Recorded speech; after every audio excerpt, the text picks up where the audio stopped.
जननीं शारदां देवीं रामकृष्णं जगद्गुरुं पादपद्मे त्वयोश्रित्वा प्रणमामि मुहुर्मुहुः।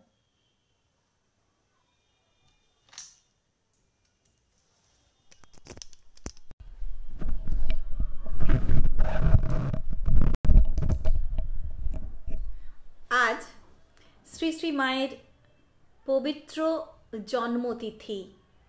সকাল থেকে আজ আমরা সকলেই মায়ের নামে আনন্দমগ্ন। আজ এই বিশেষ দিনে রামকৃষ্ণ মঠ, সারদা মঠ, বিভিন্ন জায়গায় পূজা অর্চনা, হোম, মাতৃসঙ্গীত, মাতৃ অনুধ্যান ইত্যাদির মধ্যে দিয়ে মাকে স্মরণ মনন চলছে অবিরত। বিভিন্ন অনলাইন মাধ্যমেও ফেসবুক, ইউটিউব সমস্ত ক্ষেত্র থেকে আমরা মাকে আজকের দিনে স্মরণ মনন করছি। সমস্ত দিনটাই আমরা মায়ের নামে একেবারে মাতোয়ারা হয়ে রয়েছি। মা সবার মা। তিনি নিজে বলছেন, আমি সকলের মা। তিনি কেবল যে সুসন্তানের জননী তা কিন্তু নন, তিনি সকলের জননী। মা বলতেন, আমি মা, জগতের মা, সকলের মা। বলতেন, ব্রহ্মাণ্ড জুড়ে আমি সকলের মা। কারণ তিনি তো ব্রহ্মাণ্ড প্রসবিনী, ব্রহ্মময়ী স্বয়ং। বাস্তবিকই তিনি ছিলেন সকলের মা। মানুষের, পশু পাখির, কীট পতঙ্গের। তিনি ছিলেন হিন্দুর, মুসলমানের, বৌদ্ধের, খ্রিস্টানের। তিনি যেমন ভারতবাসীর মা, তেমন ইংল্যান্ডবাসীর মা, আমেরিকাবাসীরও মা। তিনি সাধুর মা, তিনি গৃহীর মা, তিনি সতের মা, তিনি অসতেরও মা। তিনি পাপীর মা, তিনি পুণ্যবানেরও মা। মা বলছেন, শরৎ আমার যেমন ছেলে, আমজাদও আমার তেমনই ছেলে। ভাবা যায়, কোথায় শরৎ মহারাজ, ব্রহ্মজ্ঞ ব্যক্তি, তিনি কিনা রামকৃষ্ণ সংঘের একজন অন্যতম কর্ণধার, আর আমজাদ সকলের ঘৃণার পাত্র, ঘৃণিত একজন দস্যু, সমাজে সকলের ঘৃণার পাত্র সে। কিন্তু মায়ের চোখে, মায়ের কাছে তারা দুইজন এক আসনে। মা শুধু মুখের কথাতেই নয়, নিজের প্রত্যক্ষ আচরণ দিয়ে মা দেখিয়ে দিয়েছিলেন। স্বামী শারদানন্দ এবং আমজাদের মধ্যে তাঁর কাছে সত্যিই কোনো প্রভেদ ছিল না। মা বলেছিলেন, ঠাকুরের জগতের প্রত্যেকের প্রতি মাতৃভাব ছিল, আর সেই মাতৃভাব বিকাশের জন্যেই তিনি মাকে রেখে গেছেন, এবং মা তার ওপর ন্যস্ত সেই ভার যথাযথভাবে পালন করেছেন, তার সুনিপুণ মাতৃত্ব বিশ্বপ্লাবী করে। একটি মেয়ে ঘটনা, মেয়েটি বিপথগামিনী হয়েছেন। স্বাভাবিকভাবেই চরিত্রের স্খলন হওয়া এই রকম কোনো নারীকে সমাজ অত্যন্ত ঘৃণার চোখে দেখে। আত্মীয় স্বজন, পরিবার, সমাজ সকলের কাছে সে ঘৃণ্য। কেউ তাকে কাছে ঘেঁষতে দেয় না। সেই মেয়েটি একদিন যখন মায়ের কাছে এসে দাঁড়ালো, তার মনে সংকোচ, ভয়, দ্বিধা, দ্বন্দ্ব। সজল নেত্রে সে যখন মায়ের কাছে এসে ক্ষমা প্রার্থী তার কৃতকর্মের জন্যে, মা কিন্তু তাকে ফিরিয়ে দিলেন না। মা তাকে সস্নেহে কাছে ডেকে নিয়ে বললেন, কাঁদছো কেন মা? তুমিও তো আমারই মেয়ে। তিনি বললেন এবং তাকে কোল দিলেন। কিন্তু এই মেয়েটি যখন মায়ের কাছে এই অপরিসীম স্নেহ ভালোবাসা পেল, তখন কিন্তু তার জীবনটি পাল্টে গেল। মা তাকে বলছেন, পাপ কি তা বুঝতে পেরেছ, এখন তুমি ঠাকুরের কাছে নিজেকে সমর্পণ করো। মেয়েটি মায়ের কাছে সেই স্নেহের প্রশ্রয় পেয়ে ভালো হবার চেষ্টায় মায়ের কাছে নিত্য আসতেন। কিন্তু তৎকালীন সমাজ, তৎকালীন কেন, আজকের সমাজেও এই রকম কাউকে আমরা ভালো করার চেষ্টা তো করি না, উপরন্তু উগরে দিই সমস্ত ঘৃণা। স্বাভাবিকভাবেই মায়ের বাড়িতে যে সমস্ত মহিলারা ছিলেন তারা মায়ের কাছে এই মেয়েটির আশাতে ভীষণ রকম আপত্তি তুলতে লাগলেন। একদিন গোলাপ মা মাকে বলছেন, মা, ওই মেয়েটিকে তুমি তোমার কাছে আসতে দিও না। যদি তুমি ওকে না বলতে পারো তাহলে আমাকে বলো, আমি ওকে বলে দিচ্ছি ও যেন এখানে আর না আসে। মা তখন বললেন, কেন? গোলাপ মা বলছেন, কারণ মহিলা ভক্তরা কেউ পছন্দ করে না ও এখানে আসুক। তারপর গোলাপ মা বলছেন, বলরাম বসুর স্ত্রী তিনি একদিন নাকি বলেছেন যে ওই মেয়েটি যদি মায়ের বাড়িতে আসে, মায়ের কাছে আসে, তাহলে আমাদের তো আর আশা চলে না। বলরাম বসু নামটি আমরা সকলেই সুপরিচিত। তাঁর স্ত্রী, তিনি রামকৃষ্ণ যে সংঘ, রামকৃষ্ণ যে পরিবার, তার একটি যথেষ্ট গণ্যমান্য ব্যক্তিত্ব, তাকে সকলেই মান্যগণ্য করেন। মাও কিন্তু তাকে যথেষ্ট স্নেহ করেন। আমরা জানি বলরাম বসুর ভূমিকা কতখানি এই রামকৃষ্ণ ভাব আন্দোলনে। তার স্ত্রীর কথা তিনি যখন বলছেন যে ও এলে আমরা তো আর আশা চলে না, মা কিন্তু তার কথা শুনেও যে উত্তরটি করেছিলেন সেই উত্তরটি শুনে গোলাপ মা পর্যন্ত স্তম্ভিত হয়ে গিয়েছিলেন। মা বলছেন, সে যদি না আসতে চায় আসবে না, কেউ যদি না আসে না আসুক, কিন্তু ও আমার কাছে আসবে। সকলের সবাই আছে, ওর আমি ছাড়া জগতে আর কেউ নেই, ওকে নিয়েই আমি থাকব। যদি তাতে কেউই এখানে আর না আসে তাহলেও ওকে আমি আসতে বারণ করতে পারবো না। এই হচ্ছে তার অহুরান মাতৃত্ব, এই তার প্রকৃত মাতৃস্নেহ, এবং এই কারণেই তিনি ভগবতী। আমরা কথাতেই তো বলি, যার কেউ নেই তার ভগবান আছেন। এই যে মেয়েটির ক্ষেত্রটি, যাকে সমাজের সকলে একঘরে করেছে, কিন্তু মা তো স্বয়ং ভগবতী, মা কিন্তু তাকে ছাড়তে পারছেন না। তাই মা বলছেন, যদি কেউ না আসে না আসবে, কিন্তু আমি তো ওকে ছাড়তে পারবো না। ওর যে আমি ছাড়া আর কেউ নেই, সবার সব আছে, কিন্তু ওর আমি ছাড়া কেউ নেই। তাই যদি কেউ নাও আসে তাও আমি ওকে ছাড়তে পারবো না। মায়ের এই উত্তরে গোলাপ মা স্তম্ভিত। বলা বাহুল্য, মেয়েটির আশা বন্ধ হলো না, এবং মেয়ে ভক্তদের সকলকে মায়ের দৃঢ়তার কাছে নতি স্বীকার করতে হলো। অর্থাৎ মেয়েটি তো আশা বন্ধ হলোই না, উপরন্তু বাদবাকি যারা মায়ের ভক্তরা আপত্তি তুলছিলেন, মায়ের এই দৃঢ়চেতা মনোভাবের কাছে, মায়ের এই ব্যক্তিত্বের কাছে তারা কিন্তু নতি স্বীকার করলেন। কেবলমাত্র তারাই নয়, যেখানে মায়ের মাতৃত্বের এখতিয়ার, সেখানে তিনি স্বয়ং শ্রী রামকৃষ্ণকেও প্রবেশাধিকার দেননি। আমরা জানি আরেকটি ঘটনার কথা। একজন মহিলা, এখন তিনি বয়স্ক, কিন্তু অল্প বয়সে তার চারিত্রিক দোষ ছিল। সে মায়ের কাছে আসে, মাকে খুব ভালোবাসে, মাও তাকে যথেষ্ট স্নেহ করেন, আশ্রয় দিয়েছেন তাকে।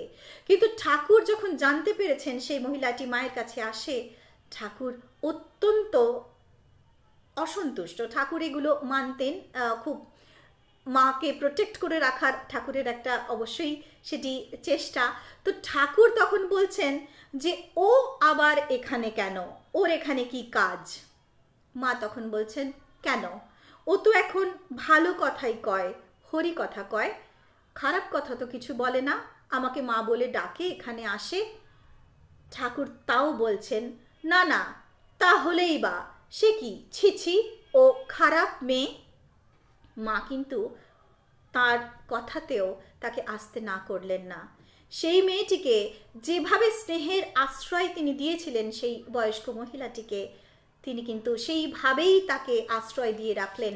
ঠাকুর কিন্তু আর পরে কখনো দেখলেন যখন সেটি তার মাতৃত্বের জায়গা, সেখানে মা কাউকে প্রবেশাধিকার দিচ্ছেন না, ঠাকুর কিন্তু তখন আর সেই সম্পর্কে দ্বিরুক্তি করলেন না। এই সম্পর্কে মা একদিন বলেছিলেন, ভাঙতে সবাই পারে, গড়তে পারে কজন, ঠাট্টা নিন্দা সবাই করতে পারে, কিন্তু কি করে তার ভালো হবে, কি করে তাকে ভালো করতে হবে, সেই চেষ্টা করতে পারে কজন। মা তার অপরিসীম মাতৃত্ব দিয়ে সেই চেষ্টাই করে গেছেন আজীবন। সকলকে তিনি কোল দিয়েছেন এবং সকলকে ভালো করার চেষ্টাই যেন তার মাতৃত্বের প্রধান বৈশিষ্ট্য। মা বলতেন, আমি যে মা গো। বস্তুত মায়ের এই ভালোবাসা ছিল গণ্ডি ভাঙা। তিনি আমাদের গণ্ডি ভাঙা মা। এক যুবক একদিন মাকে বলছেন, মা, আমি সত্যিই জীবনে এত অন্যায় করেছি, এত খারাপ কাজ করেছি, সেসব কথা তোমাকে মুখে বলতে পর্যন্ত পারি না, কিন্তু তবুও আমি তোমার আশ্রয়ে রয়েছি, তোমার দয়াতেই রয়েছি। ছেলেটির কথা শুনে মা সস্নেহে তার মাথায় হাত রেখে বললেন, মায়ের কাছে ছেলে ছেলে। মায়ের এই স্নেহভরা প্রশ্রয় পেয়ে সেই ছেলেটি বলছেন তখন, হ্যাঁ মা, কিন্তু তোমার কাছে এত দয়া, এত ভালোবাসা পেয়েছি বলে কখনো যেন এই রকমটা মনে না আসে যে তোমার দয়া পাওয়া বড় সুলভ। সত্যি তার মাতৃত্ব দুর্লভ। সত্যিই আমরা সৌভাগ্যশালী, সৌভাগ্যশালিনী যারা মাকে পেয়েছি আমাদের জীবনে, যাদেরকে তিনি সেই সৌভাগ্য দিয়েছেন মা বলে তাকে হৃদয়ে ধারণ করতে। সে যুগে গ্রামাঞ্চলে যাত্রাভিমান ছিল ভয়ানক। মায়ের সময় জয়রামবাটিতে এই সংকীর্ণতার যে কি চেহারা ছিল তা এখন আমরা কল্পনাও করতে পারবো না। কিন্তু যিনি জগতে মায়ের সর্বপ্লাবী স্নেহ নিয়ে এসেছেন, তাকে কি মানুষের তৈরি ওই সংকীর্ণ গণ্ডিতে আটকে রাখা যায়?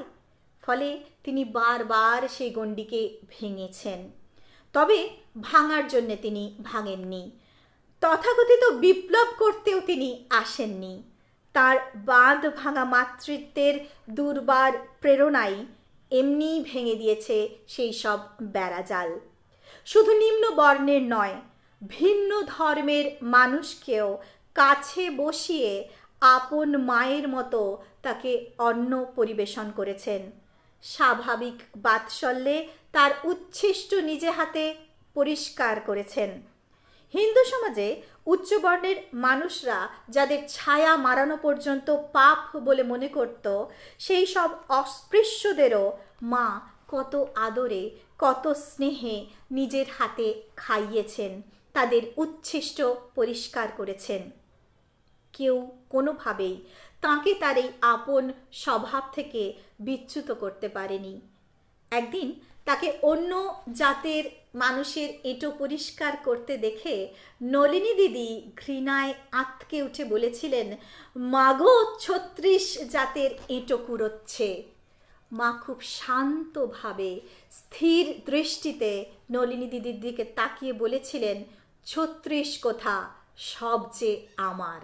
অর্থাৎ তিনি তো সবার মা, তিনি তো জগৎ প্রসবিনী, তাই এই জগৎ সংসারের সকলেই তো তাঁর, তিনি তো সকলের, তাই তিনি বলছেন ৩৬ কোথা, সব যে আমার। একবার কলকাতায় তার ম্লেচ্ছ মেয়ে, তার আদরের খুকি ভগিনী নিবেদিতা, তার খুব ইচ্ছা হলো ঠাকুরকে ভোগ রেঁধে দেবেন। তিনি ঠাকুরকে ভোগ রেঁধে দিলেন এবং সেই প্রসাদ মায়ের কাছে এনে দিলেন। মা পরম আদরে সস্নেহে খুকির রাধা সেই প্রসাদ গ্রহণ করলেন পরম আনন্দে। কিন্তু মায়ের বাড়িতে এই নিয়ে আবার আলোচনা শুরু হয়ে গেল। তারা সবাই বলতে লাগলো যে এই ম্লেচ্ছ কন্যাটি ঠাকুরকে ভোগ রেঁধে দিয়েছে, এটি একটি অপরাধ। মা প্রশ্রয় দিয়ে তার সেই প্রসাদ গ্রহণ করেছেন, সেটিও ভারী অন্যায়। কথাটি যখন মায়ের কানে গেল, মা কিন্তু অত্যন্ত দৃঢ়তার সঙ্গে বললেন, নিবেদিতা আমার মেয়ে, সুতরাং ঠাকুরকে ভোগ রেঁধে দেবার অধিকার তার রয়েছে, আর সেই প্রসাদ আমি পরম আনন্দে গ্রহণ করব। তাতে যদি কারোর আপত্তি থাকে সে নিজেকে নিয়ে থাক, আমার তাতে কোনো আপত্তি নেই। আবারও মায়ের এই দৃঢ়তার কাছে, তার এই ব্যক্তিত্বের কাছে, তার মাতৃত্বের কাছে নতি স্বীকার করতে হলো সকলকেই। জয়রামবাটির কাছে একটি গ্রাম থেকে এক গরিব মুসলমান কয়েকটি কলা নিয়ে মায়ের কাছে এসেছে।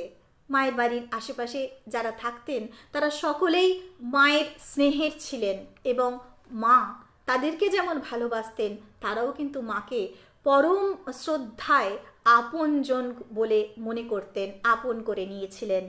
এবং সেই গরিব মুসলমানটি কয়েকটি কলা নিয়ে মায়ের কাছে এসেছেন। তিনি খুব সংকোচের সঙ্গে মাকে বলছেন, মা, ঠাকুরের জন্য এইগুলি এনেছি, নেবেন কি? অর্থাৎ মা নেবেন কি না তার সেই সংশয়টি রয়েছে। বলছেন ঠাকুরের জন্য এনেছি, আপনি কি নেবেন? মায়ের রিয়াকশনটা কি দেখুন। মা খুব খুশি হয়ে হাত বাড়িয়ে দিয়ে বললেন, খুব নেব বাবা, দাও, ঠাকুরের জন্য এনেছো, নেব বই কি।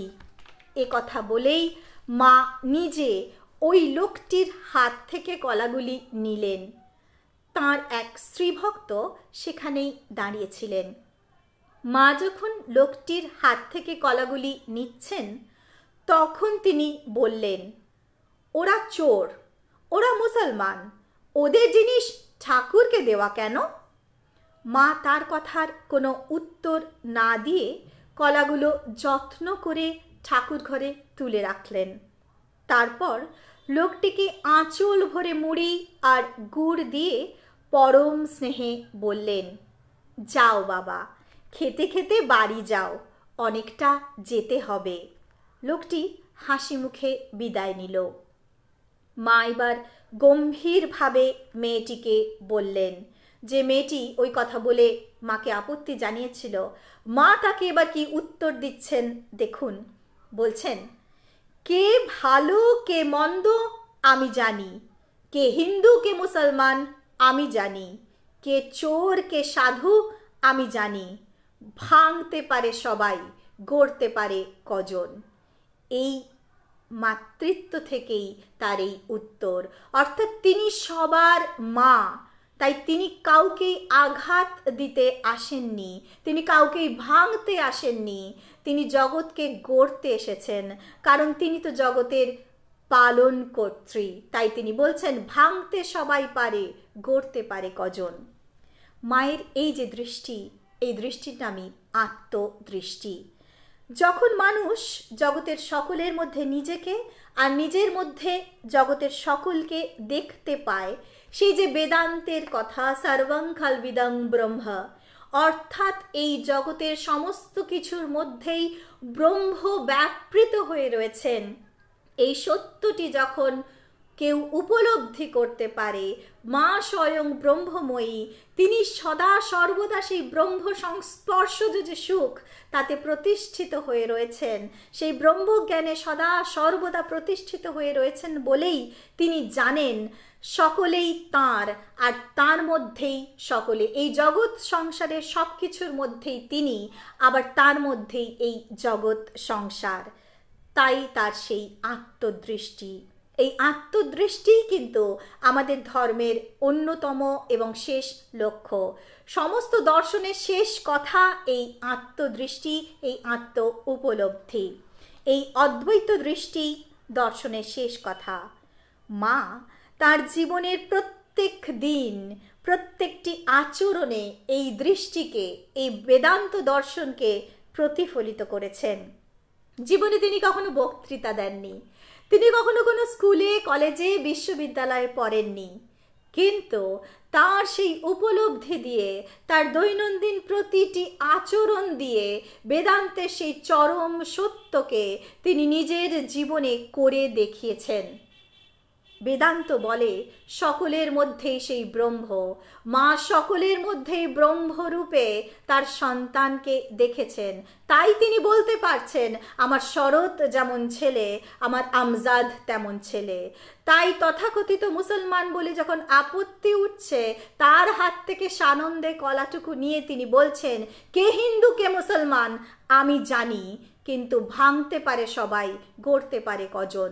তিনি সমস্ত জগৎকে একটি রূপেই দেখছেন, সেই এক ব্রহ্ম জগৎময় হয়ে রয়েছে, তিনি দ্বিতীয় দেখছেন না। তার চোখে কোনো দ্বৈত দর্শন নেই, কারণ তিনি সেই অদ্বৈত বেদান্তে প্রতিষ্ঠিত ব্রহ্মময়ী মা। তাই তিনি সকলকে এক দেখছেন, তাই তিনি বলতে পারেন আমি সকলের মা।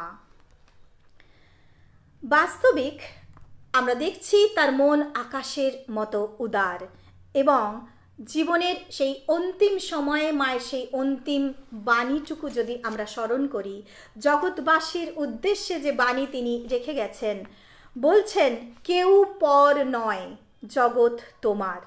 আমাদের এই স্বার্থ সর্বস্ব যে জগৎ, এই স্বার্থকেন্দ্রিকতা, স্বার্থ সর্বস্বতা আমাদেরকে গ্রাস করে ফেলছে। এই সময়ে দাঁড়িয়ে আমরা যখন আরও বেশি করে আত্মকেন্দ্রিক হয়ে যাচ্ছি, এই সামাজিক পরিপ্রেক্ষিতে আমাদের জীবনে মায়ের বাণী, মায়ের এই কথা, মায়ের এই আচরণ আমাদেরকে সেই অন্ধকার থেকে, সেই আত্মকেন্দ্রিকতার অন্ধকার থেকে আলোর দিশা দেখাতে পারে।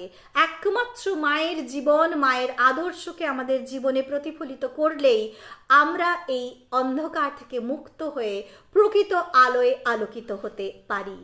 মা বলতেন, সন্তানদের প্রতি স্নেহে আমি আত্মহারা হয়ে যাই। সত্যি, দুঃখী মানুষের বেদনায়, অবহেলিত মানুষের যন্ত্রণায় এমনই অভিভূত হয়ে পড়তেন যখন কোনো তিনি বাধা নিষেধ মানতে পারতেন না। এমনকি সেই বাধা বা নিষেধ যদি স্বয়ং শ্রী রামকৃষ্ণের কাছ থেকে আসতো, তাহলেও তাকে টলানো যেত না। এই প্রসঙ্গে একটি ঘটনার কথা উল্লেখ করব।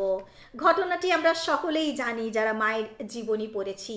সেই ঘটনাটি, ঠাকুরের খাবার নিয়ে যাচ্ছেন মা স্বয়ং।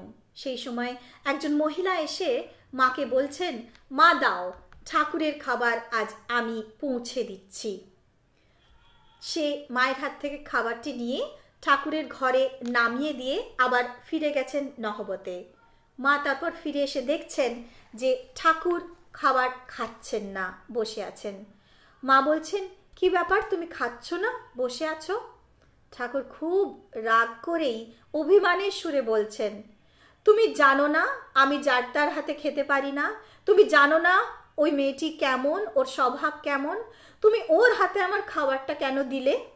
মা তখন বলছেন, ও যে আমাকে এসে বলল, মা দাও, আমি ঠাকুরের খাবার নিয়ে যাব। মা বলে এসে আমাকে বললে, আমি যে ফেরাতে পারি না ঠাকুর, আজ খেয়ে নাও। ঠাকুর বলছেন, বেশ, খাচ্ছি, তবে বলো আর কখনো এমন করবেন না। মাকে দিয়ে বলিয়ে নিতে চাইলেন মা যেন আর কোনোদিন এমনটি না করেন।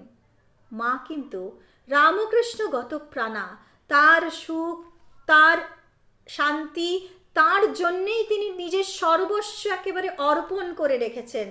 কিন্তু সেই শ্রীরামকৃষ্ণদেব স্বয়ং যখন তার কাছ থেকে কথা চাইছেন, বলো আর কখনো এমন করবে না, কিন্তু সেটি তার মাতৃত্বের জায়গা, সেখান থেকে কিন্তু তিনি শ্রীরামকৃষ্ণদেবকেও কথা দিতে পারলেন না।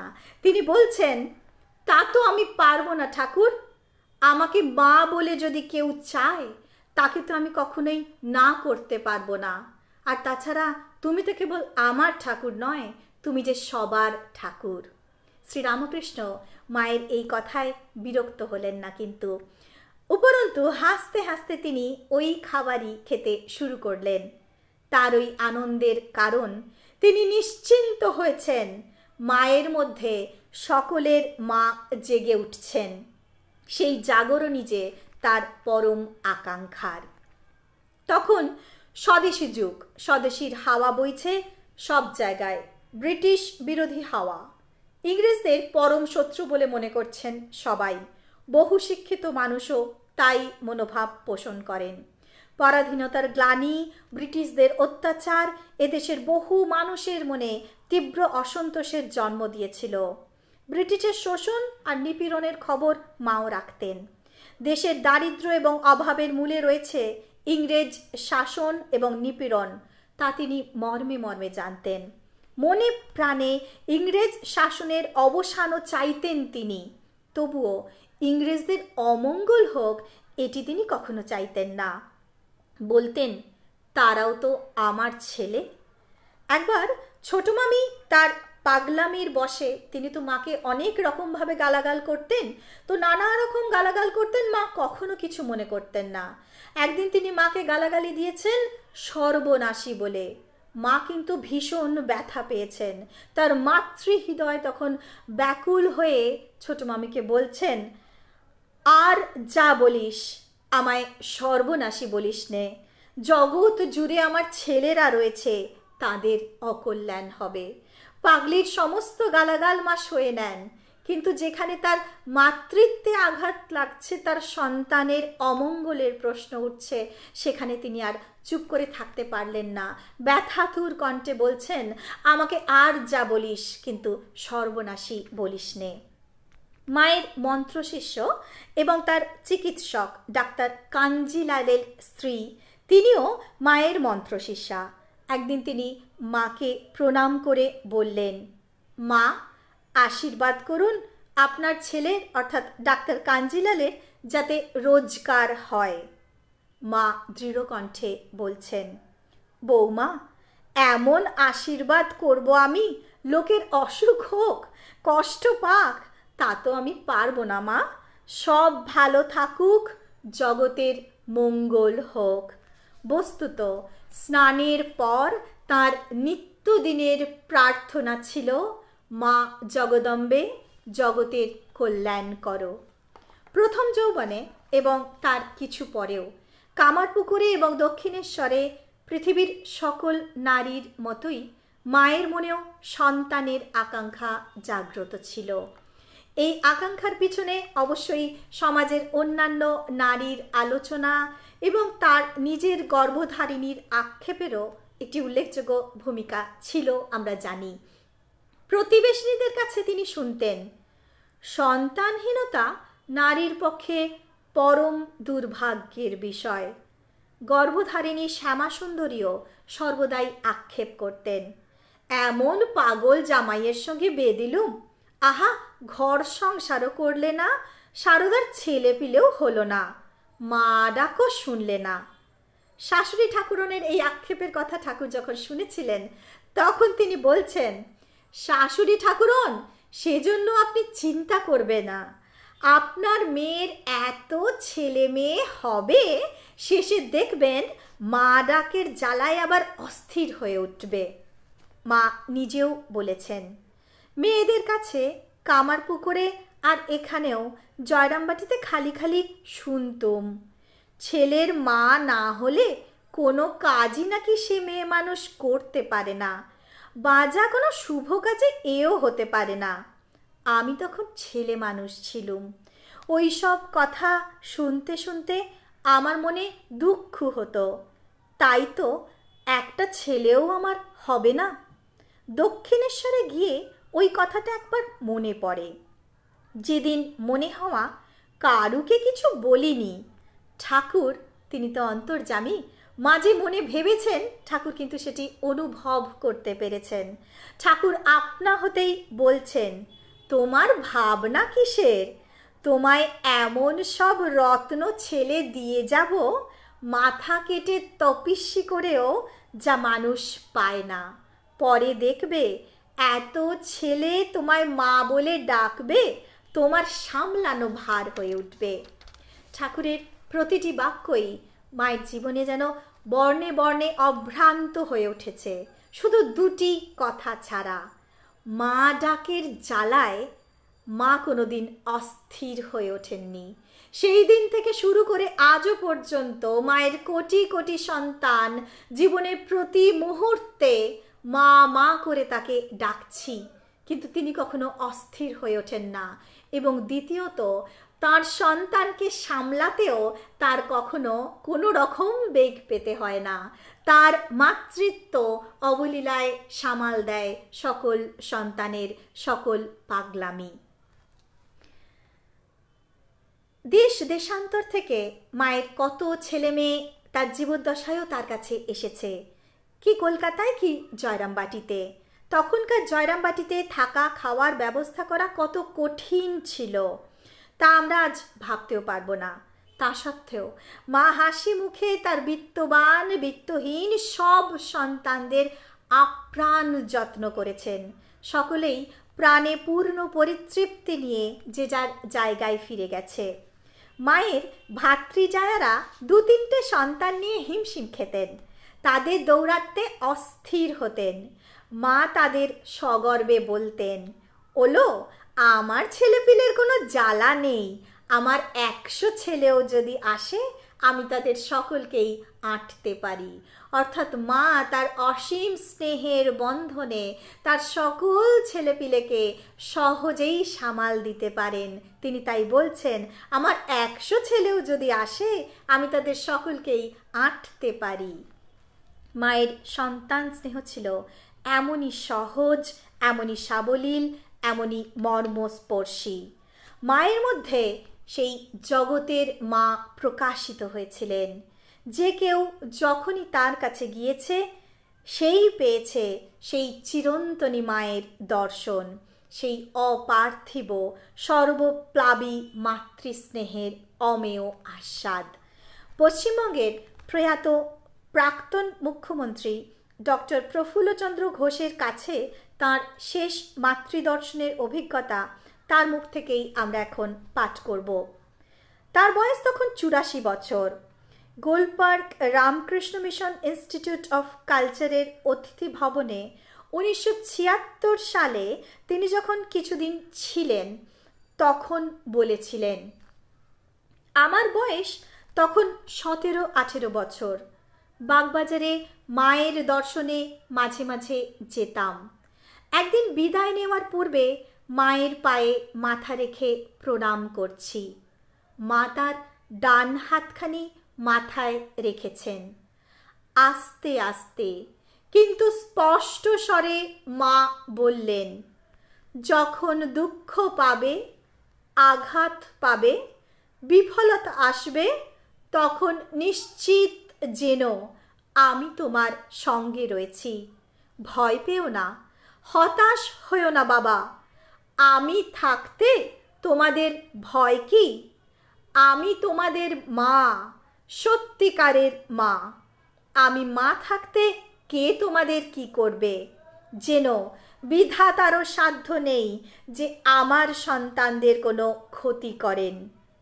আমার ওপর ভার দিয়ে নিশ্চিন্ত হয়ে থাকো, আর সর্বদা যেন যে তোমাদের পিছনে এমন একজন রয়েছেন যিনি তোমাদের সর্বদা রক্ষা করছেন এবং করবেন, যেন তোমাদের মা রয়েছেন।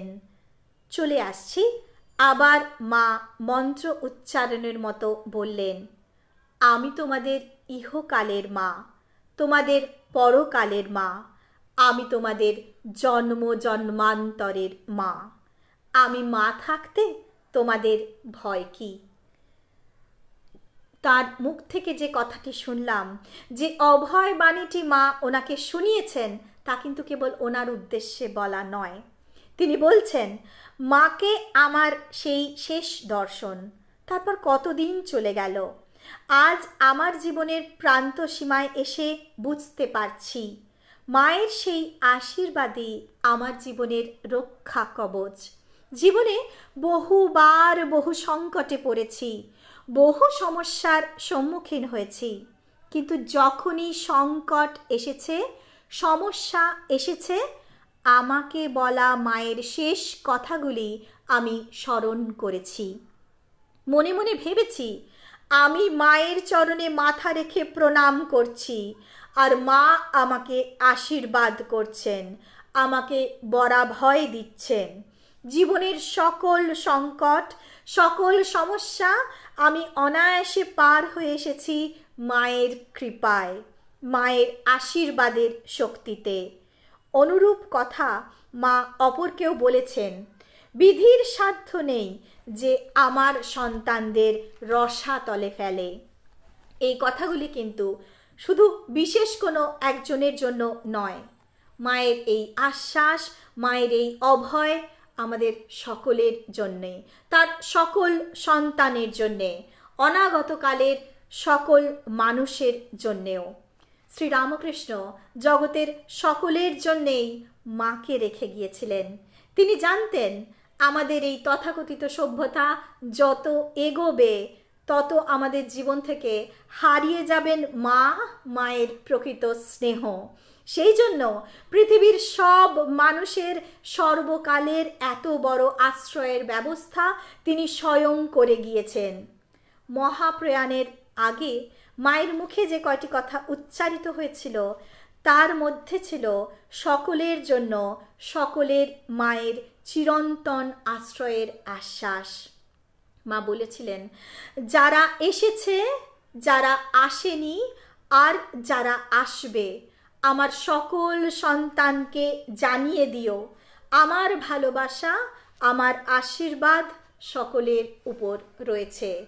অর্থাৎ মা বলছেন স্পষ্টতই তিনি সবার মা, তিনি সকলের মা।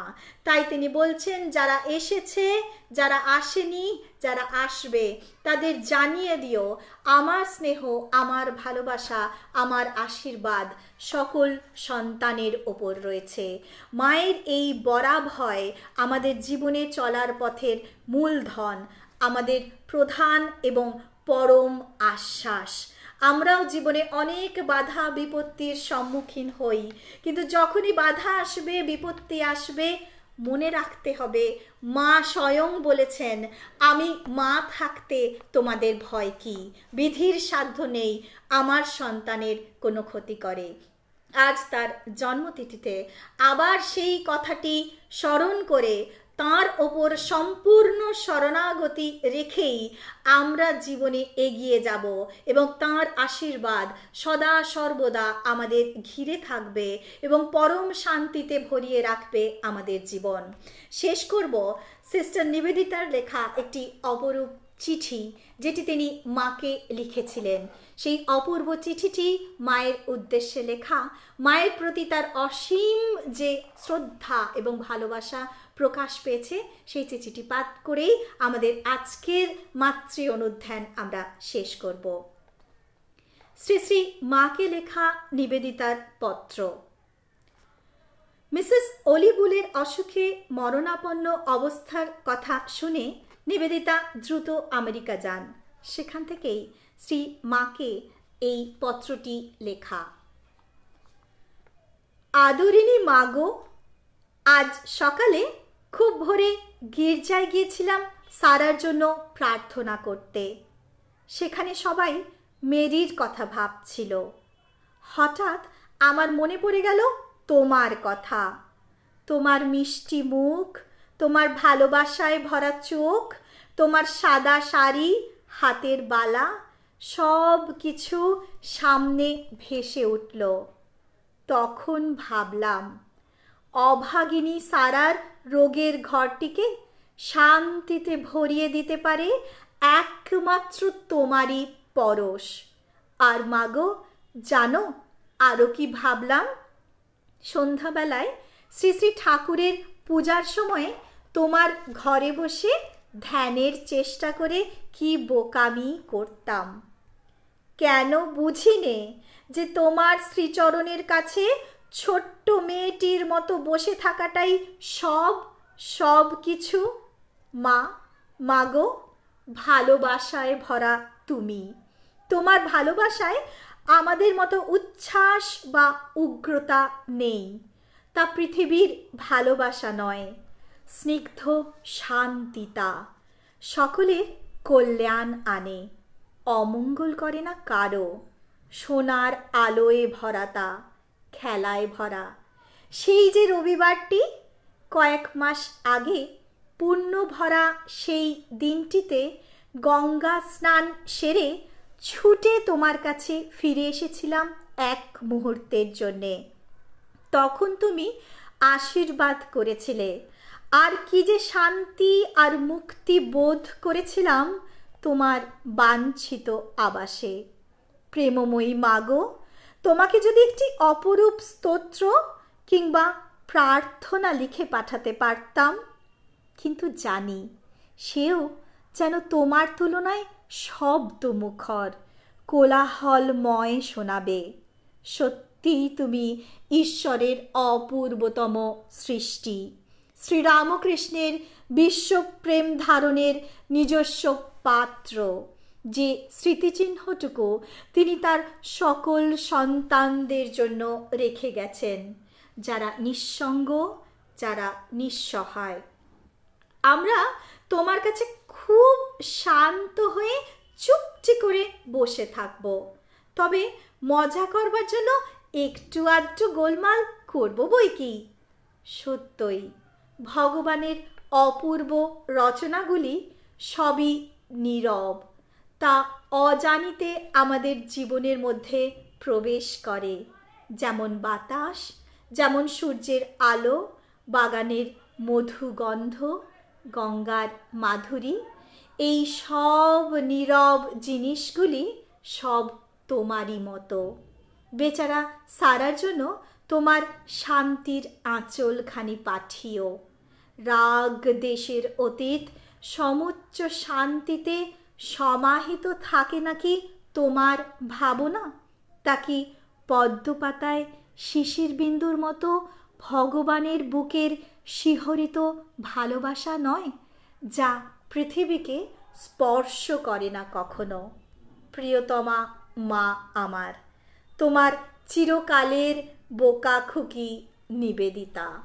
মায়ের শ্রীচরণে সকলের জন্য পরম শান্তি প্রার্থনা করে তাঁর জন্মতিথিতে সকলের পক্ষ থেকে তার রাতুল চরণে ঐকান্তিক শ্রদ্ধা নিবেদন করি। সকলে খুব ভালো থাকবেন, আনন্দে থাকবেন। মায়ের কৃপা সকলের ওপর বর্ষিত হোক। শ্রীরামকৃষ্ণ ফেসবুক পেজ থেকে যারা সঙ্গে ছিলেন সকলকে আমার আন্তরিক শ্রদ্ধা জানাই। যারা সঙ্গে ছিলেন, কমেন্ট করেছেন, তাদের সকলকেই আন্তরিক কৃতজ্ঞতা ও ধন্যবাদ। ওম শান্তি শান্তি শান্তি। হরি ওম তৎসৎ। শ্রীরামকৃষ্ণ अर्पणमस्तु।